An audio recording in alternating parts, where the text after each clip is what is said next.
Welcome, everyone, to the International Year of the Woman Farmer featured. Today's program is Winding Roads, the Leadership Journeys of Women Farmers. I'm Doris Mold, and I am CEO of Annie's Project, and I'm thrilled to have with me today two of my favorite people in the whole wide world. And we're going to have a really terrific discussion about the journeys, our leadership journeys. And I'm just so excited to have this conversation. Just to let everyone know kind of how today is going to work. We will have some introductory information, and then we're going to be sharing some of our results from a survey that we did on agricultural women's community and leadership. And we're excited to share that with you, some highlights from that. And then we'll talk about our leadership journeys. We'll have some leadership conversations. And as always, we welcome your questions. You can put those in the chat. You can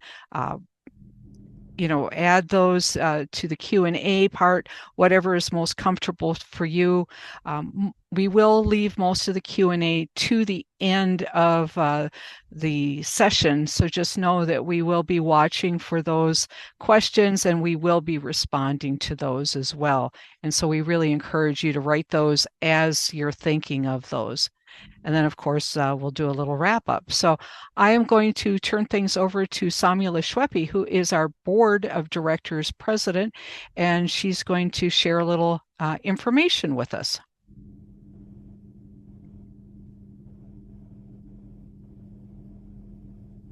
Good afternoon, everyone. Good afternoon, good morning, good day, depending on which time zone you're in.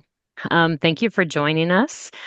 I'm looking forward to today's discussion and learning a little bit about everyone who's joining us on the call. We're going to be celebrating the International Year of the Woman Farmer. Specifically, here in the United States, there are 1.2 million women producers, and 36% of all ag producers in the United States are women. As 2026 is the International Year of the Woman Farmer, we at Annie's Project are so excited to plan and promote and be a part of the International Year of the Woman Farmer celebrations. And also there are global speaker series events that are going on, and we're thrilled to be participating in that. Annie's Project plays an integral role in helping women producers and agriculturalists be successful through education, networks, resources, and we are really looking forward to celebrating the International Year of the Woman Farmer with you. And we welcome everyone to our programs, not just women. If you are wanting to learn more about agriculture, please have a look at Annie's Project online and see where you may sign up for programming in your area or online that's available to everyone, even worldwide. International Year of the Woman Farmer in the U.S. So Annie's Project is working with organizations across the country to help celebrate this. And the next big in-person event will be June 1st to the 3rd at the International Year of the Woman Farmer ACE Summit in Washington, D.C. So we look forward to seeing many of you there. December 8th and 9th will be the virtual conference. We are also going to be hosting monthly farmer features and also the Rooted and Ready podcast. There are going to be so many activities to come, and updates will be appearing on our website and also through social media channels. As we're looking at how we are celebrating this, you can see that we're going to be having monthly features of women who have participated in Annie's Project, and you can learn more about them and their leadership journeys online through the website and also with upcoming podcast series and discussions such as this today. If you would like to find out more, please check out anniesproject.org or also the QR code. And I'll be handing over to Doris to talk about the National Women in Agriculture Study. This is a comprehensive effort that's capturing women's voices from across all 50 states and Puerto Rico. And it's open through next week, so it's closing March 31st. And if you have not taken the survey yet, please check online and get your answers in. This is very important to gather insights from women who are working in production agriculture, agribusinesses, education, advocacy, and as well as others related into the field. So if you're a man working with women in agriculture and you can offer perspectives on women's roles, please, we need your voice to speak up and so this can help understand the experiences and leadership pathways and the future needs that we have and to help design programs for women in agriculture. Doris, would you like to give us some more information about some data that you have got pulled together? Sure. Well, much like there's a current survey going on, Annie's conducted a survey a few years ago entitled the Agricultural Women's Community and Leadership Survey. And this was a survey that we had a lot of participation. It was responded to primarily by women, but we did have men and people that identified otherwise as well that participated in the survey. Uh, we wanted to help us understand leadership interests and barriers. Leadership matters for women in agriculture, and women can be leaders in many different ways. And so we wanted to see how people were involved, what their barriers were, aspirations, uh, and how we could help them be better leaders, and whether they're leaders in their farms, their homes, communities, and beyond. So we found some really interesting information from the data that we collected.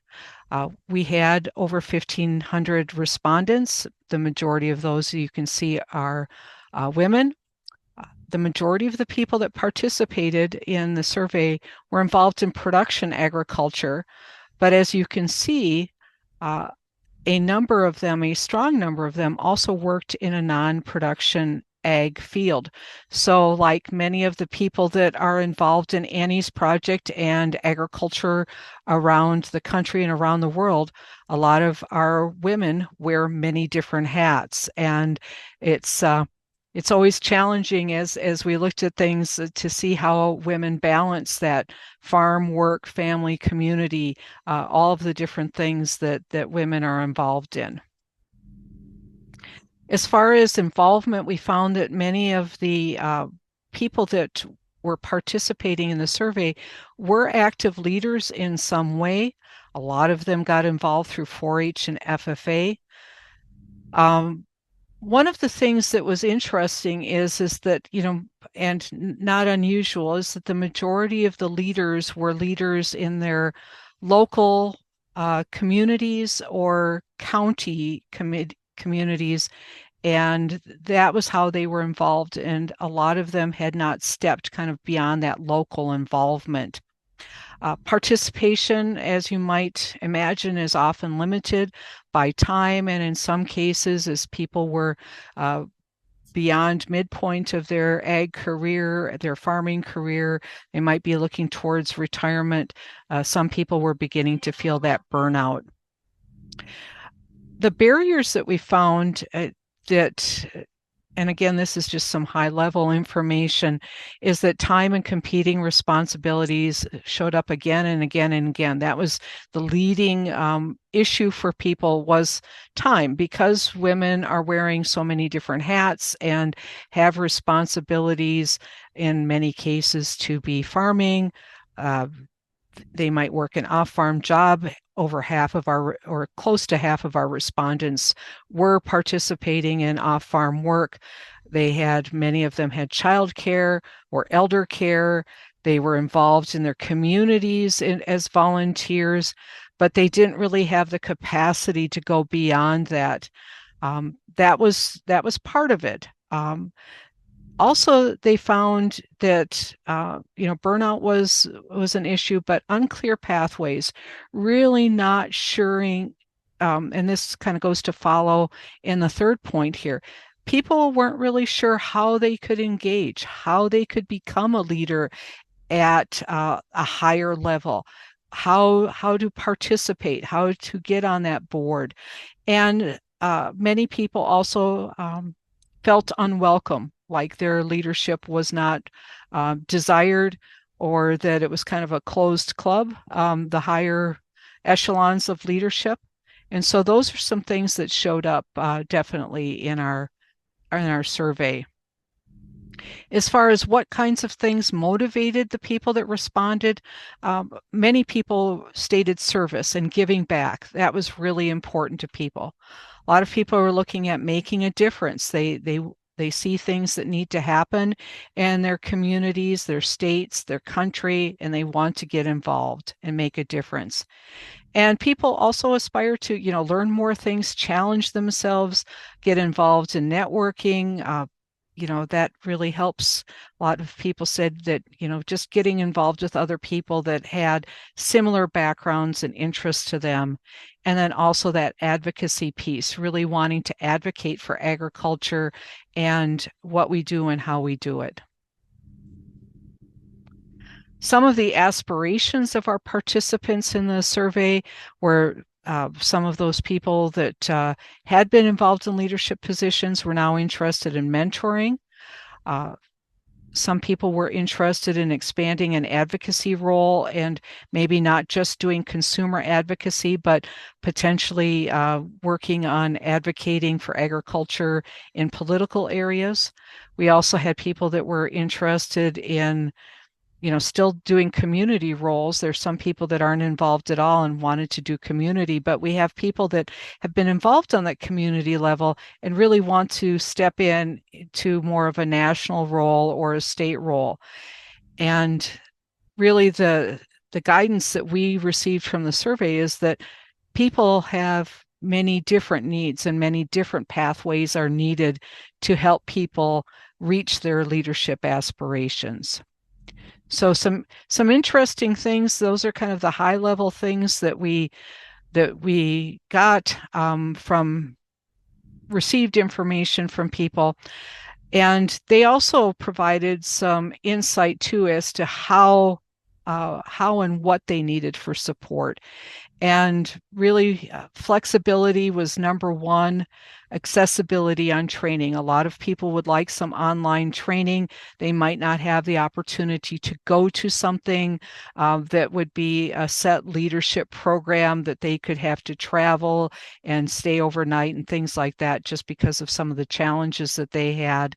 Um, Many people looked at that they need mentorship and guidance. How do I get involved? How do I get to that next stage of leadership? And then those practical applied leadership skills as well, really important to people. I mean, people noting that, hey, I need to learn how to be a better negotiator, because that's not only an potentially an organizational leadership skill, it can help me in my business, my farming, what I'm doing there. So a lot of interesting and different insights came from this, really valuable. And we're trying to incorporate some of these thoughts and this information in some of our planning for future programming for Annie's. But I think just some good things for all of us to think about, and how we might make things more accessible and kind of rethink how we're looking at bringing in leaders to our organizations and our businesses. So with that, I am going to turn things over to Carisha and to lead us on our first topic. We're going to have a little bit of a shift here, but it is connecting to the survey results that we have. So Carisha. Thank you, Doris. Journeys are never linear. There are crooks and turns, challenges and obstacles that you have to go around or overcome. And no one journey looks alike. We're all on our own paths, but we can learn from one another. And learning from one another is one of the reasons that I've always loved hearing people's stories. What got them to where they are? What are some of the things that they've overcame in their lives? What adversities have they faced? And by sharing those stories with each other, I think we can make each other's journeys easier because we're being vulnerable and sharing, what we faced, what we overcome, and also, giving other people hopefully some inspiration or support in sharing that, yeah, you can overcome these things too.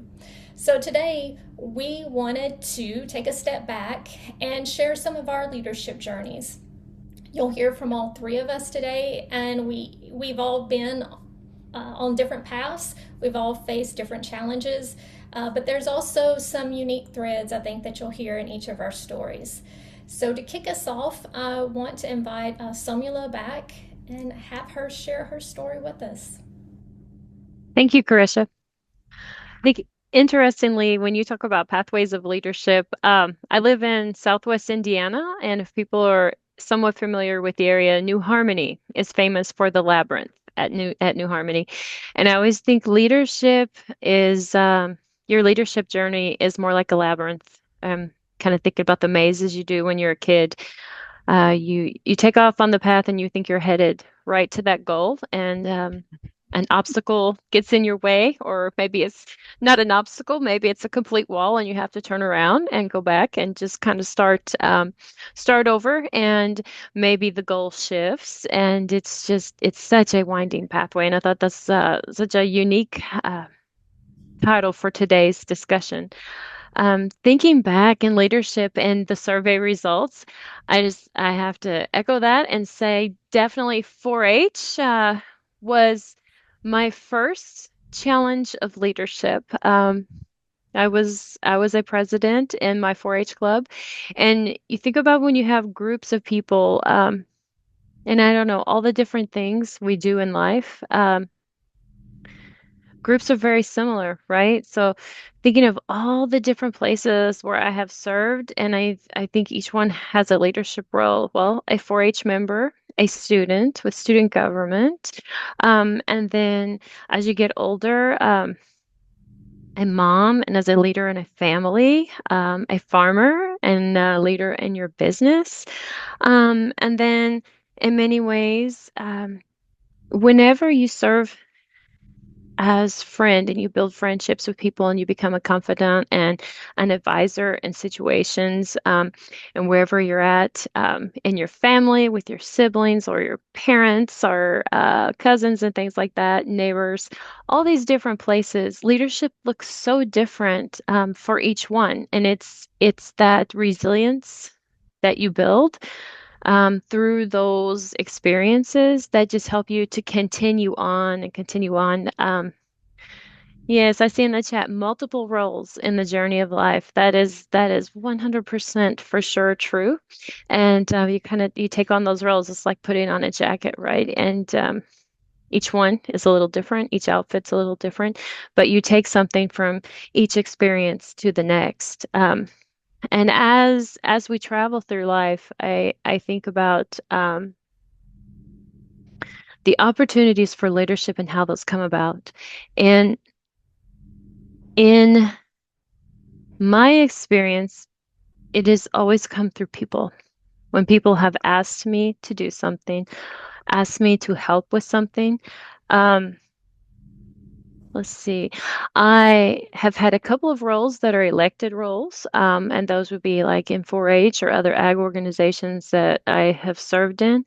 And those took some candidacy.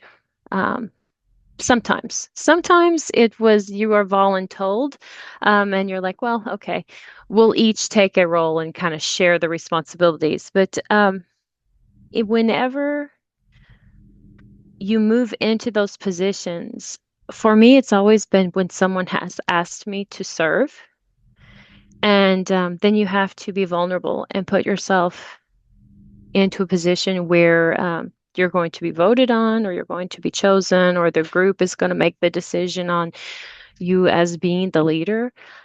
Um, and those opportunities have all come about through people that I've been working with who believed in me and wanted me to do the next thing, or to help with the next thing, or to move the group to a different position or to continue forward, continue on a path, maybe choose a different path. Um, but I think of leadership as a way, to me, I like to use that example. Like if I start out somewhere and I'm going, typically there's someone holding my hand, pulling me a direction, and then I have my other hand out for someone else to pull them along with me. Very seldom do you go alone, and I have always found that it's much more successful to hold hands and go as a group, so to speak, I guess. Um, so in my life, I have done various things. I suppose as we're thinking about agriculture and what that looks like. So I have been the milker, the chief cook and bottle washer for the calves.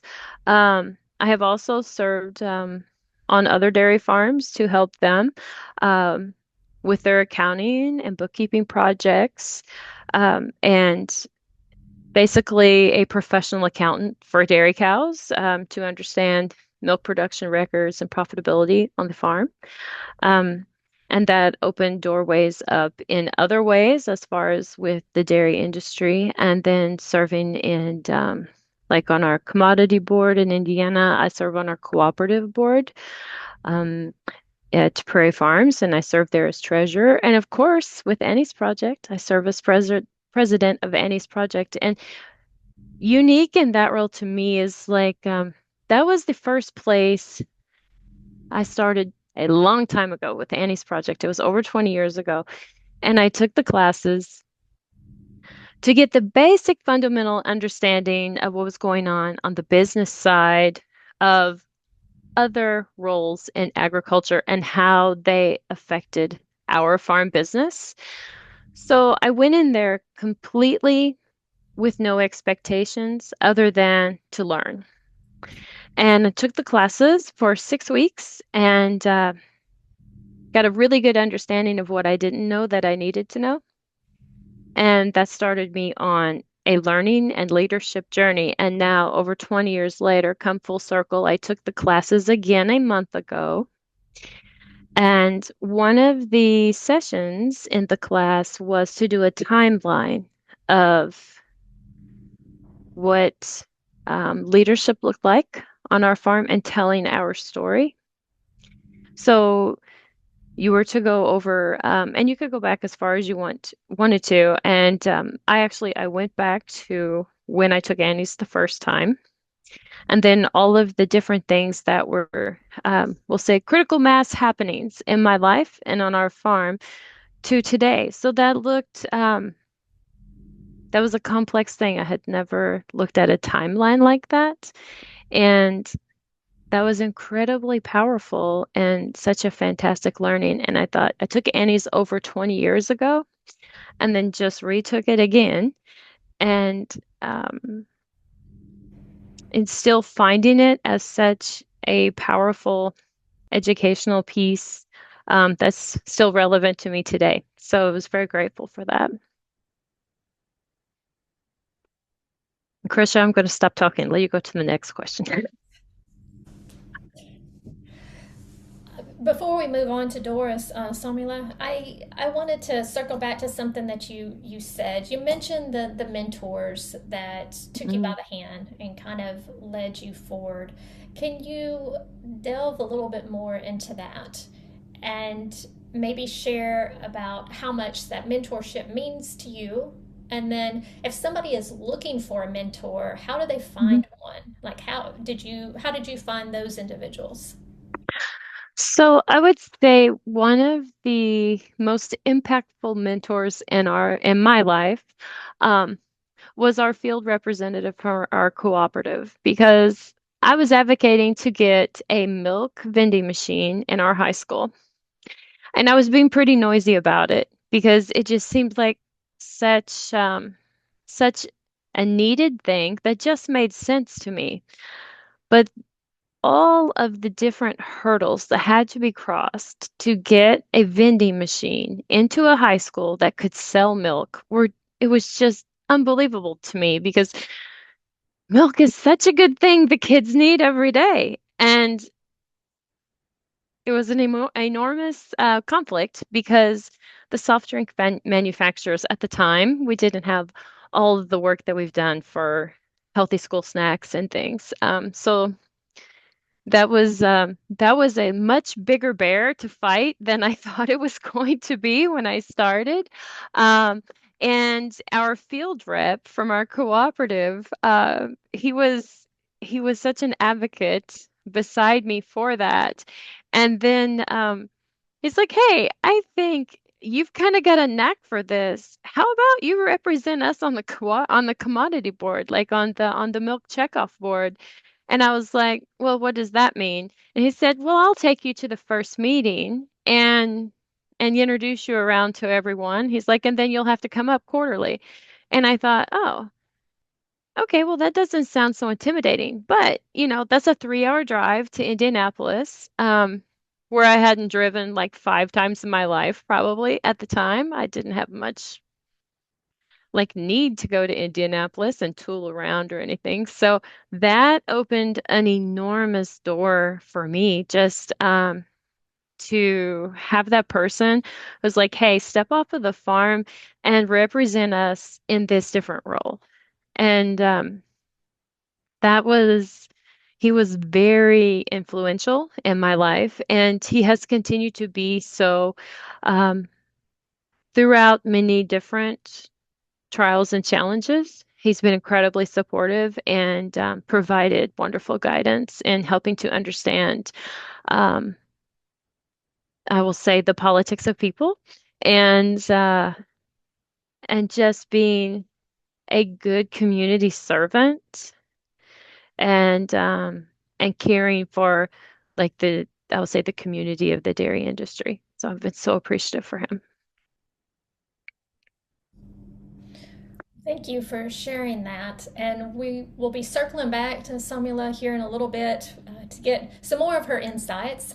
But for now, we're going to go ahead and move on to Doris. And Doris would like you to share your leadership journey. All right. Well, we were talking about mentors and role models, and I would have to say that, my initial role models were my parents. Servant leadership was very important in my family. Um, we were expected to serve others, and my parents were quite active in helping other people out. Um, I can't say my parents were not big 4-H and FFA people, but they let us kids join up, and they kind of got dragged into it. And I in particular, for whatever reason, my 4-H journey, I was all in that. And I attribute that to, again, great mentors, leaders, people that took interest in me and kind of expanded my world, right? You grow up, I was a farm kid, you grow up on this farm and you have your daily chores, and of course you go to school, but there was this whole other avenue that was open to me, and it was like, I just loved it. I am quite a motivated and self-directed kind of person. I like responsibilities. So, hey, 4-H was a great thing. I mean, got to be, games leader and song leader kind of thing, even though I most of the time probably sing off tune. And, they struggled through those things. And, you work your way up and eventually you become, a leader in your club and leader more broadly, helping with things. And I guess, and that translated then over to FFA. And from a very early age, I had lots of people that were interested in me. Unfortunately, on the FFA front, really nice person was our FFA advisor. He was not much of an advisor as far as promoting leadership. That wasn't his jam. He really didn't encourage us. So you had to kind of encourage yourself and find other resources there. But that started early on. And, as I was finishing high school, I kind of thought, oh, well, that'll be it kind of thing. And then I move on to college, and then I find college was a further explosion of the horizon, was all these other things that I could be involved in. And I was involved in a particular leadership program and, student body president, and involved to help start some organizations. Um, and that's another thing. If I don't see things happening, I start things. I'm a catalyst. I work with other people. I get people to help be advisors and support work that needs to be done. So, from a very early age into collegiate years, and then I kind of thought, well, once I leave college, then that'll be it. But as far as outside organizational activity, but you always find um, something to do. There was always something that I was looking for, and that if I didn't see it being offered, I found a way to work with other people to help those things along. But all the way along, it's been people having excellent mentors and role models, and having people to help me along the way. Because as Samula said, none of us get to where we are without the help of other people. We're not an island. We don't, and we didn't arrive as leaders. We didn't automatically become leaders. It was because of other people taking an interest in us and helping us develop. And sometimes parts of those journeys are hard.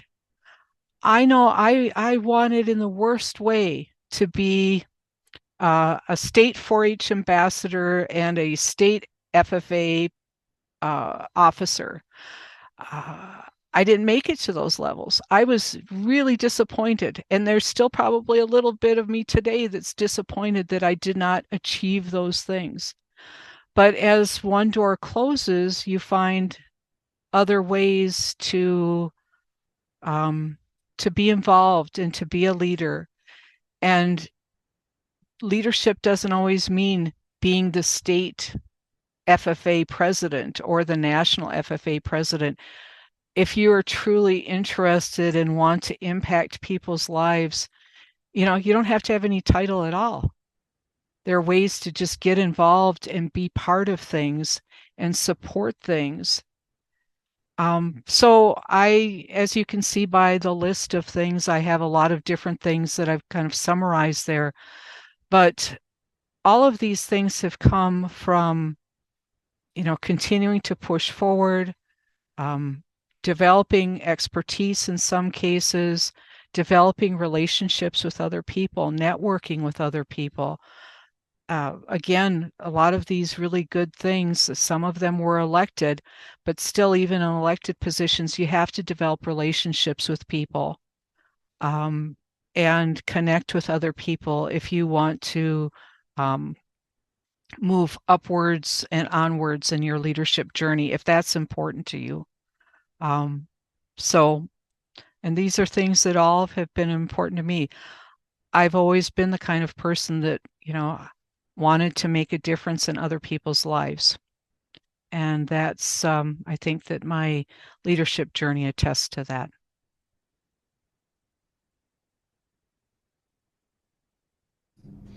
Doris, I think one of your strengths has always been your ability to connect with others. And I was just wondering if you could share about the importance of networking and how different opportunities can come about by networking. All right. Well, the first thing I think that's important to remember is to never dismiss somebody. It's interesting when you get in a room and you'll see people, especially as you move higher and things, there are people that will just scan the room, right, and look for the important people.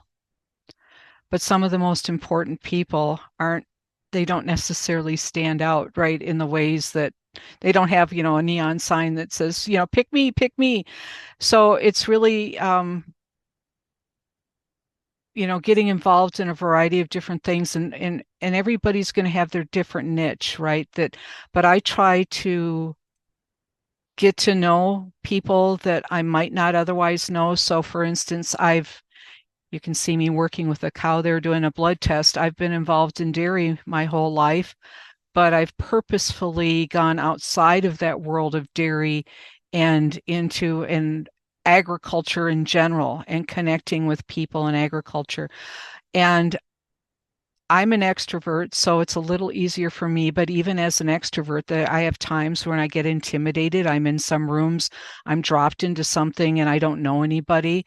And depending on kind of energy level that day and whatever, I might not be the best networker, but I really do try to put myself out there and connect with people. And introverts need to kind of power up and connect in their own way, but I think there's a lot of different ways to connect and network. Putting yourself out, going to different meetings, connecting virtually. There are more and more opportunities to do virtual networking now. So if you can't get away, or if they aren't offering things in your local area, but really putting yourself out there. And, it's interesting. I used to be an advisor for a student group at the university, and there was a student. I advised a collegiate agri women group, and there was a young woman who was super mousy, nerdy, and very introverted, and she knew that she had to put herself out there because she didn't have 4-H or FFA experience. She had none of those layers of leadership development that a lot of our ag people get in some way, shape, or form. And she didn't know anybody. She wasn't connected. And she said, okay, I've got to suck it up and I've got to volunteer for stuff and I've got to get myself out there. Even when somebody hasn't asked me to do something, I need to put myself out there because as an introvert and somewhat kind of a nerdy and not connected to these other people previously, she saw that she had to do that. And so you're going to have to take yourself out of your comfort zone sometimes. And it's in that I know it can be really hard work. I've been to things where I didn't know anybody except for maybe a couple of the organizers that invited me, and there's 300 people in the room, and it's just like, okay, well, I need to start inserting myself and seeing who I can connect with. And you know and don't and I often would look for those people that were kind of quiet, hanging out in the corner, uh, because some of those people are some of the greatest people I've gotten to know, and really good agriculturalists that are leaders in their own way. And you figure out how you can connect and bring all of those people together, uh, and capitalize on their skills and help them be an active part of things. Thank you, Doris.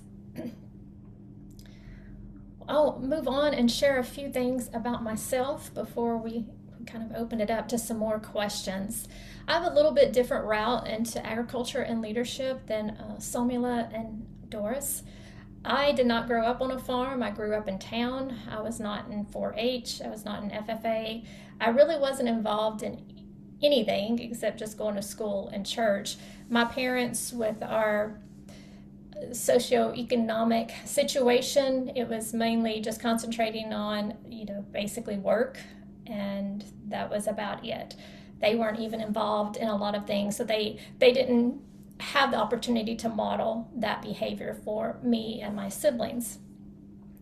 So, and then during high school, I mainly went to school and worked. So I worked after school job through high school, just trying to make money.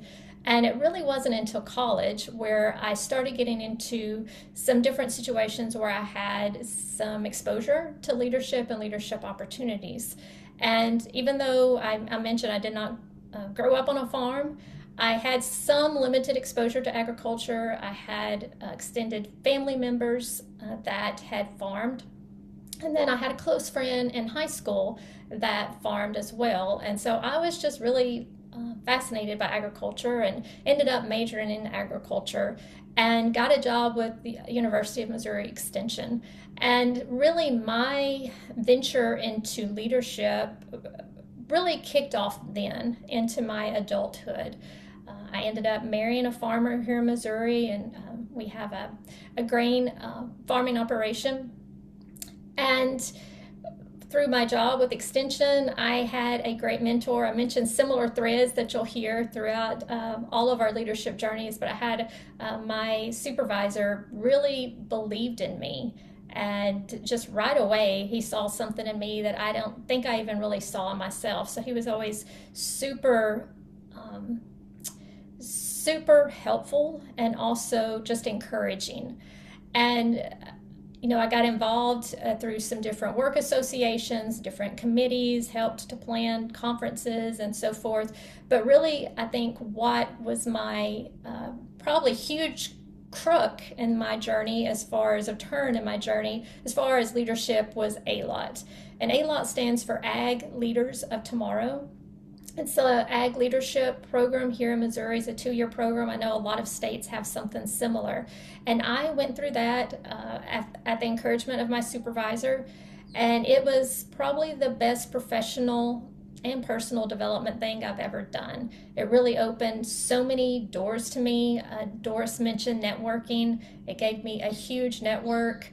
It pushed me outside of some comfort levels that I had. I met people from all over the state of Missouri, and being a non-native person to Missouri, that was really helpful in a lot of ways. But also there was a national aspect, an international aspect to that program. So it just really helped me blossom and gave me the leadership skills that I had not had the opportunity to get until then. And one of the great things about that leadership program was, there was people like me that were kind of brand new to this leadership thing, but then there was also seasoned leaders that went through that program, and they could become mentors to us as well. So if you ever have the opportunity to do anything like that in your state, I can't say enough good things about it, and really encourage you to take the time. I know it's time out of your schedule, but it is time that's well worth it.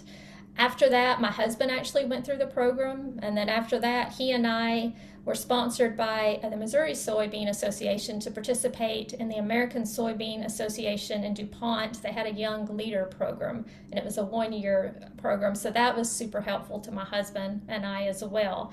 And so from there, it just kind of continued, and that network that I made throughout ALOT, and then I guess just even that increase in confidence in my abilities, it enabled me to move on into some other leadership opportunities.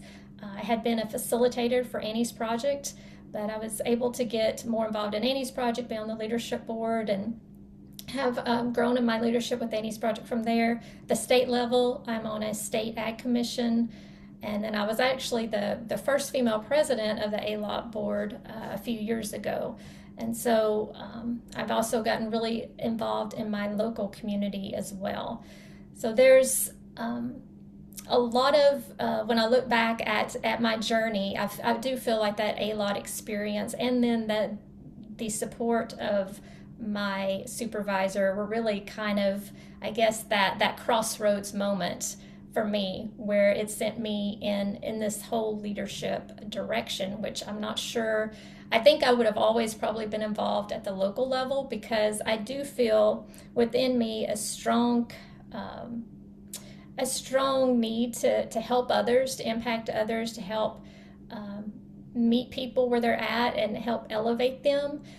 Doris mentioned this a little bit in her comments, but there's a quote I've always loved by Margaret Mead, and I know several of you have probably heard of it.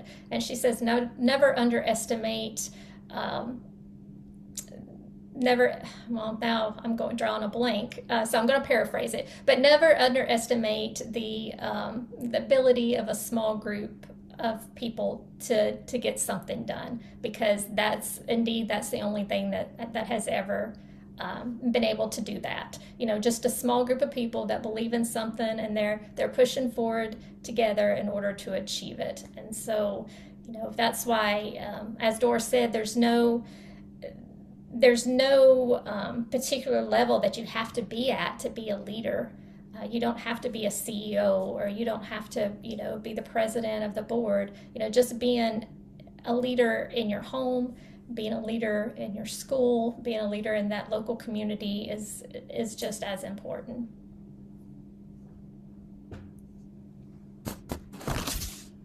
Wow. Wow. Very so good to hear all of these twists and turns and things. And Carisha, you bring up um, the fact that you didn't grow up in it, right? And Samuel and I did. And so as you were developing into a leader, um, an agricultural leader, how did that feel? Do you remember kind of like, did you feel you talked about developing confidence, but what was that like as you were making those first inroads and discovering these opportunities? What was that like for you, um, coming in? Well, there was a big learning curve there, and I knew it. I knew there was, but I've also never been afraid to admit that I don't know something, and to ask a lot of questions and just to be curious. And so I think that was helpful. And just if I didn't know something, I would ask somebody, what is that? I know on probably my first date with my husband, the agriculture where I was from was mainly cow calf. And so we were driving somewhere and we saw it was a huge grain bin system with the legs. And, I was just like, what is all of that? And that sounds so ridiculous, but he didn't laugh at me. He just answered the question, And so I think just even not being afraid, because sometimes I think as people, we don't want to come off as being not knowing something, or we don't want people to think we're ignorant, or so, and just not being afraid to just admit I don't know that, and ask the questions. And I think people, when you're honest about that, people, they respect that, they want to help you, they want to help you learn. I think at the core of people, we want to help each other, we want to help each other learn, we want to help each other to do better. And so I think that was it, just being willing to learn and to ask the questions. Okay. So,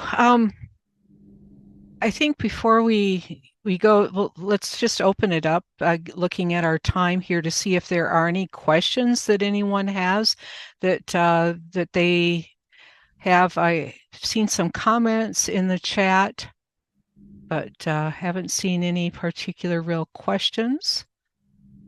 But if there are questions that you might have, please go ahead and put those in.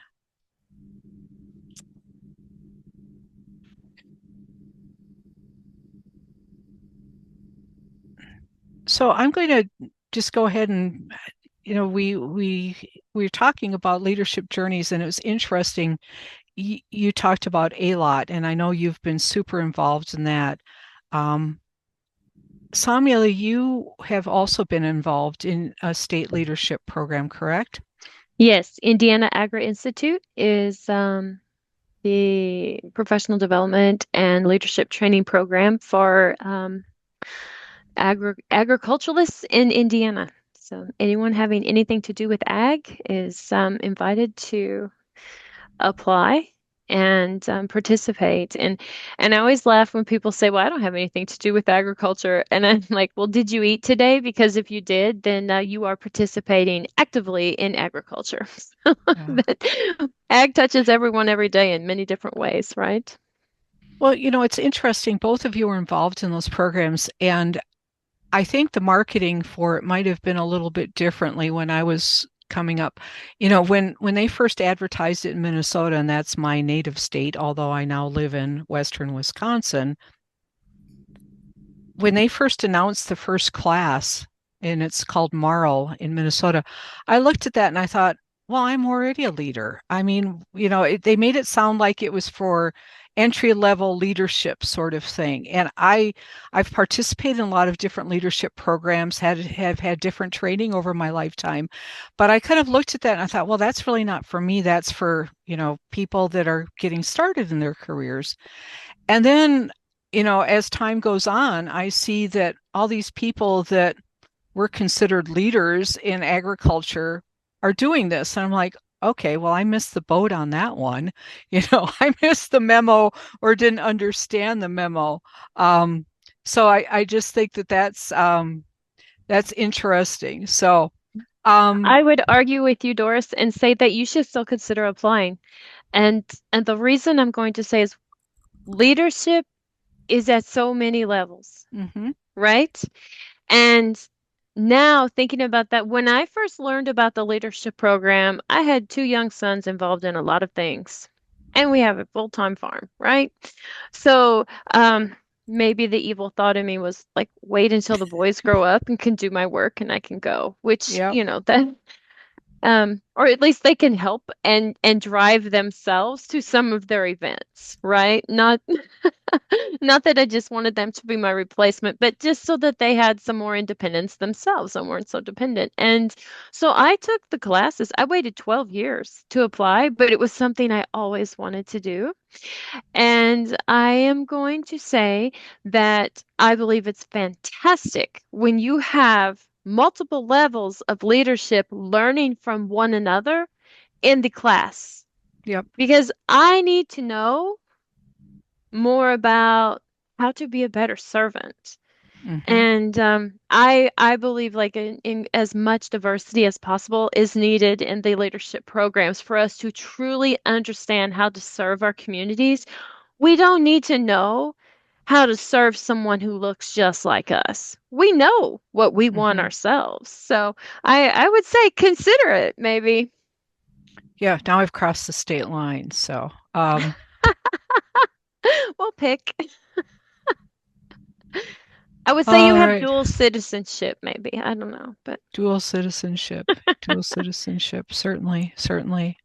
Um, we have a so we, great question in the chat from Kat Harper. mhm. Just to Um, interrupt. Sorry about that. no, no, I was just going to read it out. So, hello, ladies. I am interested in uh, a leader of tomorrow. I am currently living in Birmingham, Alabama, leading public school gardening and have a business with installing food forest. Question: is there multiple online certified courses? Krisha? Well, the Leadership of Tomorrow program that I was talking about is very similar to Somula's Ag Leadership program. It's their own entities that are set up, and every state is going to be different in what it's called. I would encourage you to maybe reach out, to either do a Google search of ag leadership programs in Alabama, or contact your the Alabama Department of Agriculture or your Extension Service, and they would be able to point you to what, if there is an ag program in your state. Uh, and yeah, sorry, I didn't read that correctly, but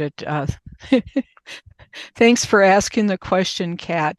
Um, There's your Alabama Farmer link. And I would say to your online question, Annie's project offers so much online education. It's accessible for virtually everyone. If you can get to a Wi-Fi spot and have a smartphone, you can access the programming.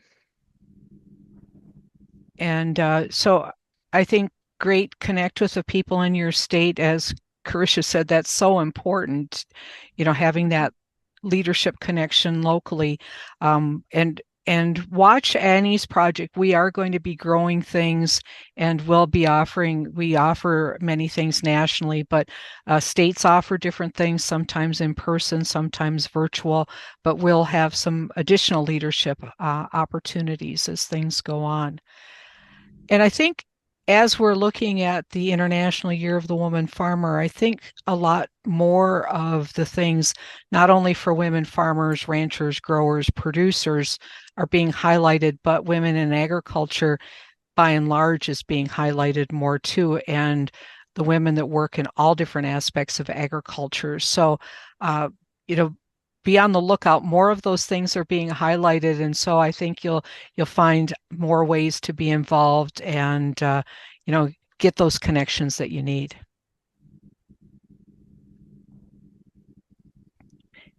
Any other questions?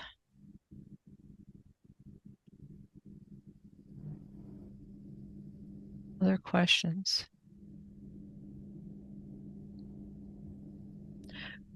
If you have other questions, great, but I'm going to turn things back over to Carisha for a little bit of a wrap up here.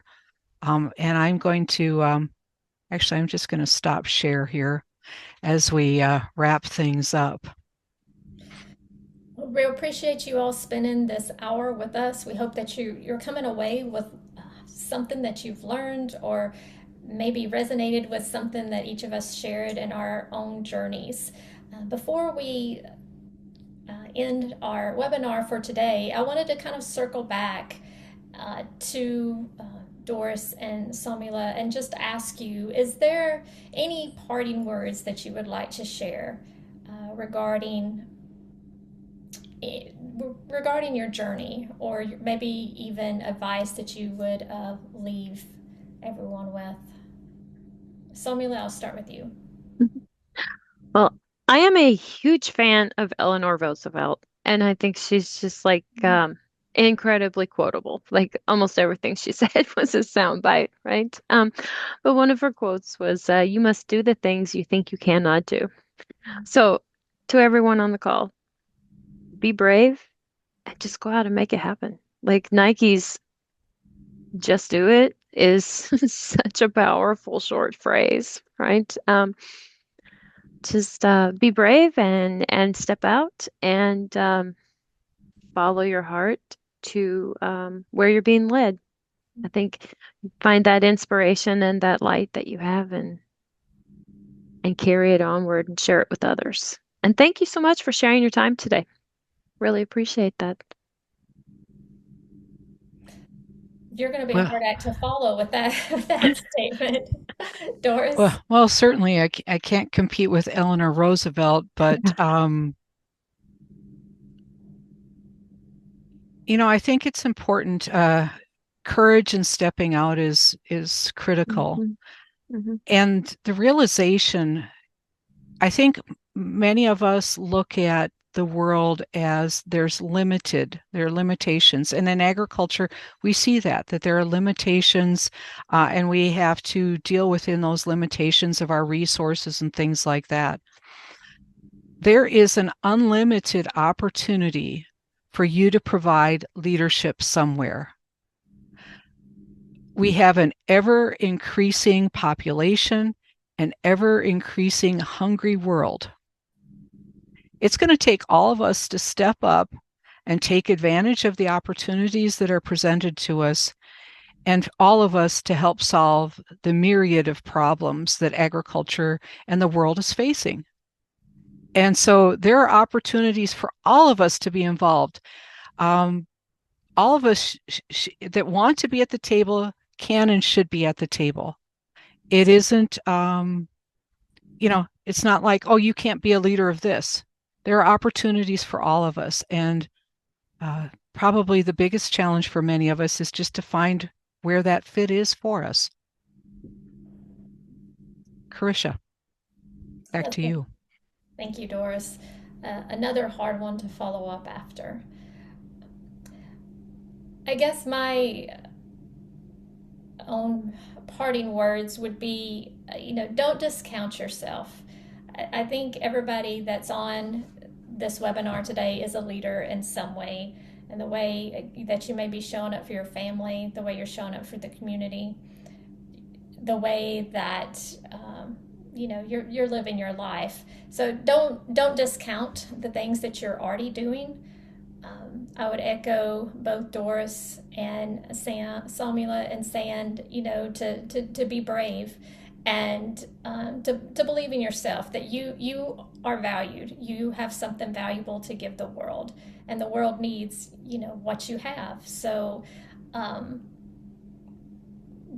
please don't hesitate in being involved. but also be strategic in what you say yes to. Because I know in my own life, I have struggled with that, and I'm 50 years old now, and I'm finally learning that I need to be strategic in what I say yes to. So I guess that would be my parting words.